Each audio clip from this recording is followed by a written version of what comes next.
Hello everyone, welcome back to my channel. तो दोस्तों, स्वागत है आप सबका हमारे चैनल पर, जहां हम बातें करते हैं फैशन, ब्यूटी, लाइफस्टाइल, पूजा पाठ से जुड़े हुए ऑल इन टॉपिक पर। और मैं आपके साथ शेयर करती हूं अपनी लाइफ का एक्सपीरियंस। तो दोस्तों, हरे कृष्णा, राधे राधे। कैसे हैं आप सब? आशा करती हूँ आप सभी लोग अच्छे होंगे। मैं बिल्कुल ठीक हूँ। और आज का वीडियो जो है वो गणेश उत्सव में हम किन चीज़ों के नियमों का पालन करते हैं इस पर है। क्या हमें करना है, क्या नहीं करना है, इन पर हम विशेष रूप से बात करेंगे। और आपको मैं बारीकी से इस पर जानकारी दूंगी कि आपको क्या करना चाहिए इन 10 दिन या क्या नहीं करना चाहिए। सो जिन घरों में गणेश उत्सव मनाया जाता है, जैसे कि मैंने पहले ही बताया था कि ये महाराष्ट्र का बहुत बड़ा फेस्टिवल है। इतना बड़ा है कि इसके बारे में व्याख्या कर पाना बड़ी मुश्किल है। हजारों करोड़ों की संख्या में लोग इकट्ठा होते हैं और इस फेस्टिवल को सेलिब्रेट करते हैं। और वहाँ पे चाहे मिठाई वाला हो, चाहे फूल वाला हो, चाहे कोई हो, हर व्यक्ति में एक अलग उत्साह होता है। तो ये फेस्टिवल वहाँ दिवाली से ज़्यादा बड़ा फेस्टिवल हो जाता है, मुझे लग रहा है। तो खैर, गणपति बप्पा तो वैसे भी महाराष्ट्र में विशेष कृपा रखते हैं, अपने लाल बाग के राजा। हाँ, तो हम चलते हैं, शुरू करते हैं। मैं आपको बताती हूँ क्या चीज़ें हैं जो आपको करनी चाहिए और क्या चीज़ें हैं जो नहीं करनी चाहिए। करनी चीज़ें चाहिए ये कि आपको सुबह एक निश्चित समय पर उठ जाना चाहिए। प्रतिदिन जब तक गणपति बप्पा आपके घर में है तब तक आपको, जो व्रती उनकी पूजा कर रहा है उसको तो विशेष कर ये नियम फॉलो करने चाहिए। आपको 10 दिन व्रत के साथ चलना चाहिए। कोशिश करें कि इन 10 दिन फिर आप ज़मीन में ही सोएं। उस स्थान को खाली ना छोड़ें जहाँ पर आपने गणपति जी को बैठा रखा है। वहीं से थोड़ी दूरी पर आप जो है वो अपना शयन की व्यवस्था करें। ज़मीन में बिस्तर लगावें और उसी पर सोवें। ध्यान रखें कि जो ज्योत आपने जलाई है वो निरंतर जलती रहे। पानी को दिन में कम से कम 4 बार बदलते रहें। जो आपने गणेश जी के लिए पानी रखा हुआ है पीने के लिए, उसको कम से कम 3 से 4 बार जो है वो ज़रूर बदलें। ये वो कार्य वो हैं जो आपको करने ही करने हैं। भोजन की अच्छी व्यवस्था रखें। अच्छी व्यवस्था का मतलब ये नहीं कि महंगे भोजन।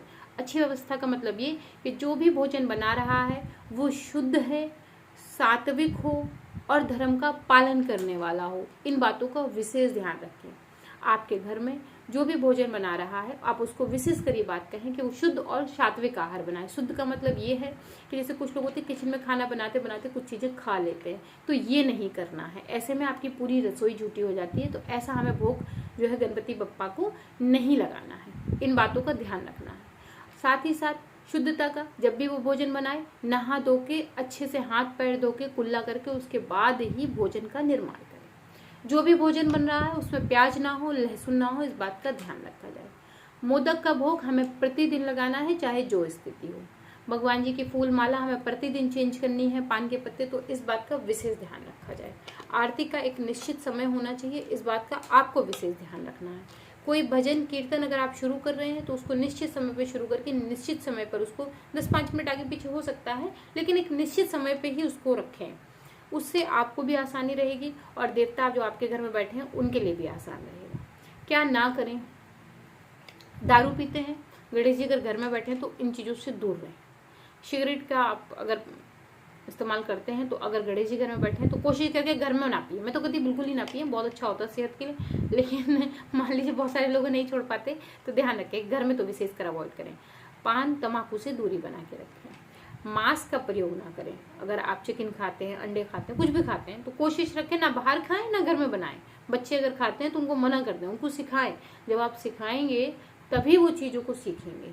विशेषकर जो व्रती है, जो 10 दिन के व्रत का पालन कर रहा है, वो इस बात का ध्यान रखे कि उसे ना तो नाखून काटना है, ना बाल काटना है, ना दाढ़ी बनाना है, ना जो है वो आईब्रो बनवानी है, ना जो है वो उसको इस तरीके का कोई काम करना है जैसे कटाई छटाई वाले जो काम होते हैं वो उसे फिर नहीं करना है। इस बात का विशेष ध्यान रखें। क्या करें? दान करें, ज़्यादा से ज़्यादा पूजा करें, ज़्यादा से ज़्यादा जप करें। हो सके रोज प्रतिदिन हवन कर ले, रोज एक छोटा सा होम जरूर करें उनके नाम से। हो सके तो उनके नाम से गरीबों में दान करें। जो भी प्रसाद आप बना रहे हैं वो सभी गरीबों में मिल बांट के सबको दें। सबको प्रयास करें कि गणपति बप्पा का जो प्रसाद है वो लगभग सभी लोगों तक पहुंच जाए। इस बात का ध्यान रखें किसी के साथ गाली गलौज ना करें। आपने अपने घर में अगर गणेश जी की स्थापना की है, 10 दिन का उत्सव मना रहे हैं, कोशिश करके आपके सभी पड़ोसियों को आप आमंत्रित करें। ऐसा नहीं कि आपकी किसी से लड़ाई है तो आप उसको लड़ाई की वजह से नहीं बुला रहे हैं, ऐसा नहीं है। आप अपना कर्तव्य पूरा करें, उसको जरूर बुलाएं। उसे आना है कि नहीं आना है उसकी अपनी व्यक्तिगत मर्जी हो सकती है, लेकिन आप जो है वो निमंत्रण जरूर भेजें। किसी का मान हानि ना करें, किसी की सम्मान हानि ना करें, किसी से कटु वचन ना बोलें, किसी को जलील ना करें, बेइज्जत ना करें अपने दरवाजे। इस बात का विशेष ध्यान रखें। इन दिनों आपके घर कोई भूखा व्यक्ति आ जाता है, उसको भोजन जरूर कराएं। कोई किसी चीज की आवश्यकता के लिए मदद मांगने आ रहा है, उसको खाली हाथ ना लौटाएं। अपने ब्रह्मचर्य का पूरा पालन करें। ऐसा नहीं है कि आप व्रत कर रहे हैं और आप ब्रह्मचर्य का पालन नहीं करें, नहीं, ऐसी गलती बिल्कुल मत करिएगा। ब्रह्मचर्य का पूरा पालन करें।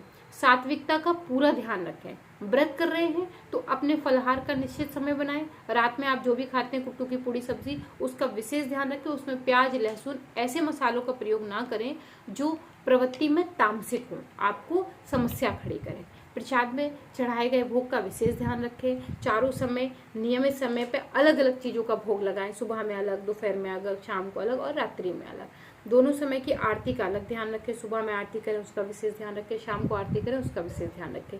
जब भी जहाँ गणेश जी बैठे वहाँ जा रहे हैं तो शुद्धता का ध्यान रखिए। अपनी स्नान ध्यान करके ही चीज़ों को स्पर्श करिए। अगर आपको बीच में फ्रेश होने की प्रॉब्लम है नहाने के बाद, तो पहले आप अपना सब कर लीजिए स्नान इत्यादि करके, उसके बाद मंदिर में आके तभी आप जो है फिर चीज़ों को स्पर्श करिए। तो इन चीज़ों का आप जो है वो विशेष ध्यान रखें। दोस्तों आशा करती हूँ कि वीडियो को पसंद आई होगी।